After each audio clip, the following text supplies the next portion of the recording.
Empowered International. Say hi.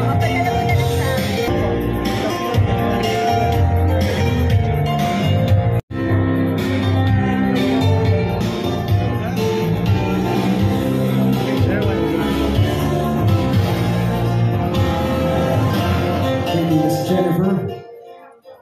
Congratulations.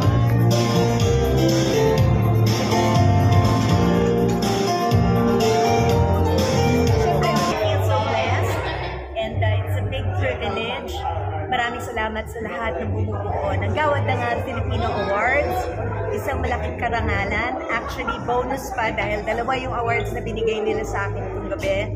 Hindi lamang for Best Actress for TV of the Year, kundi pati na rin yung Best Face of the Night. Maraming salamat kila Direk Rom at sa lahat ng bumubuo. Mabuhay ang Gawad ng Filipino Awards sa ulitin ko. Okay, congrats! Maraming salamat. May reaction po ba nakatayo niyo rin si Kim Chu na very sikat din naman ng gano'n? Well, privilege para sa akin because I'm already at my 50s.